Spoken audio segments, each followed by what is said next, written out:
இது வந்து மணத்தக்காளி ஃப்ரெஷ்ஷாக இந்த சீசனில் தான் நிறைய கிடைக்கும். நம்ம இதை எடுத்து அலசிட்டு காய வச்சுக்கிட்டோம்னா, இந்த பார்த்திங்களா, இது காய வச்சு நான் வச்சுருந்தது 1 வருஷத்துக்குனா கூட அப்படியே இருக்கும். நம்ம வந்து கடையில் அப்பப்போ வாங்கணுன்ற அவசியம் இல்லை. இது தனியாக வாங்கினோம்னா கடையில் வந்து ரொம்ப விலை ஜாஸ்தியாக இருக்கும். நம்ம இதை வாங்கி கழுவி காய வச்சு வீட்டுக்குள்ளேயே நிழல்லே காய வச்சோம்னா இந்த மாதிரி இருக்கும். நம்ம தேவையான பொழுது நம்ம எடுத்து யூஸ் பண்ணிக்கலாம். நம்ம இந்த மாதிரி செஞ்சு வச்சுக்கோங்க. இந்த சீசனில் நிறைய கிடைக்கும். மணத்தக்காளி இந்த பழம் வந்து நிறைய கிடைக்கும். இது வாங்கி நீங்கள் யூஸ் பண்ணிக்கோங்க.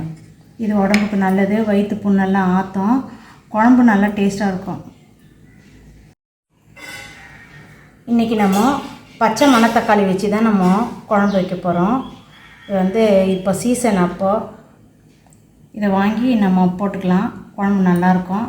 1 கப்பு புளி, சின்ன வெங்காயம் தான் எடுத்துருக்கேன். இது முழுசாக போட்டிருக்கிறேன். பூண்டு 10 பல், சின்ன வெங்காயத்தை பொடியாக அரிஞ்சு வச்சுருக்கிறேன். இது வந்து தக்காளி 2 தக்காளி. வாங்க எப்படி செய்கிறதுன்னு பார்க்கலாம்.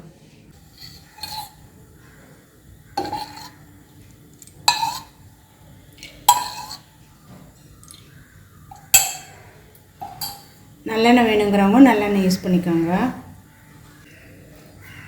இது கடுகு போடுறேன். கடுகு வெடிக்குது. வெங்காயத்தை போடுறேன்.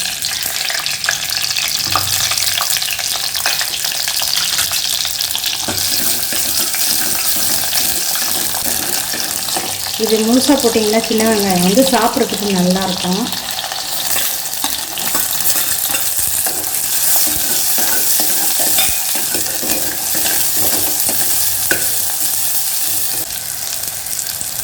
இது உப்பு போடுறேன்.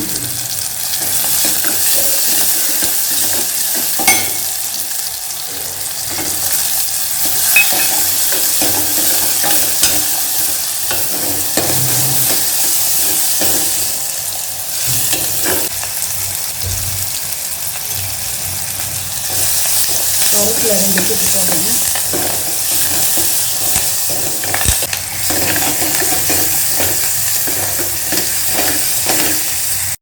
இந்த ஸ்டேஜில் வெந்தயம் போட்டுக்கோங்க. அப்போ தான் நல்லாயிருக்கும். குழம்பு நல்லா டேஸ்ட்டாக இருக்கும். வெந்தயம் மிதமான அளவில் வறுபட்டு குழம்பு நல்லாயிருக்கும்.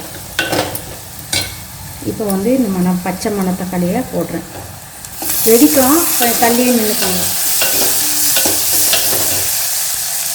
இந்த எண்ணெயில் வறுபடும் போது கொஞ்சம் வெடிக்கும்.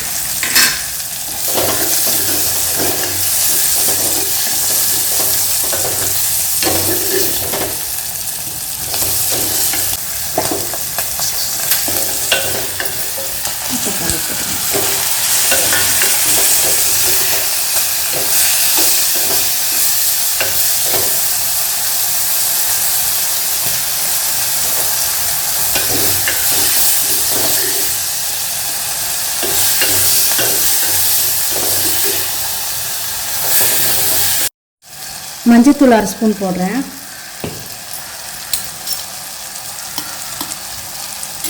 மிளகாய்த்தூள் வந்து 4 ஸ்பூன் போடுறேன். உங்களுடைய காரத்துக்கு ஏற்றாப்புல போட்டுக்கோங்க.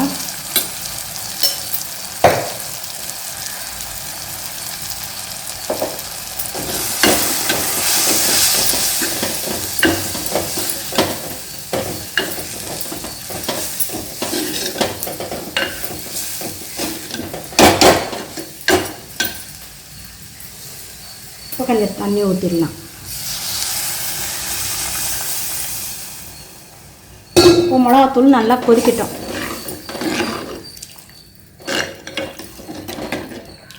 பச்சை வாசனை போகிற வரைக்கும் நல்லா மிளகாத்தூள் கொதிக்கட்டும்.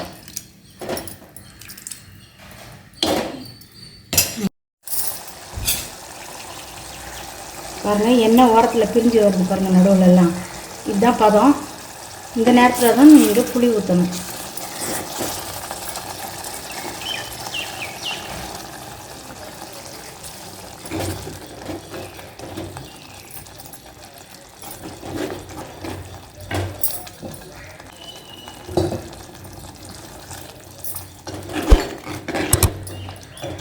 புளி கொதிக்கட்டும். பச்சை வாசனை போட்டோம்.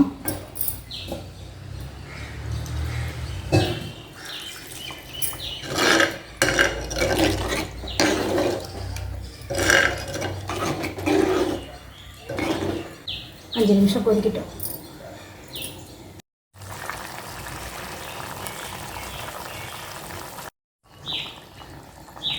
எண்ணெய் பிரிஞ்சு வந்துருச்சு பாருங்கள். இதான் பதம். நான் உப்பு புளிப்பு காரம் கரெக்டாக இருக்குதான்னு பார்த்துக்கிறேன். சூப்பராக இருக்குது. அவ்வளோதான், ஆஃப் பண்ணிங்க ஸ்டவ்வை. அப்படியே மீன் குழம்பு மாதிரி இருக்குது டேஸ்ட்டு.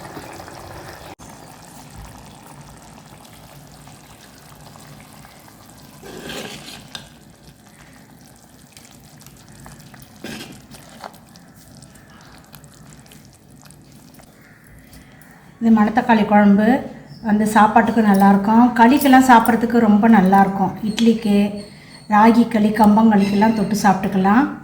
நீங்களும் செஞ்சு பார்த்துட்டு உங்களுடைய கருத்துக்களை சொல்லுங்கள். ஆரோக்கியமான உணவு, ஆனந்தமான வாழ்வு.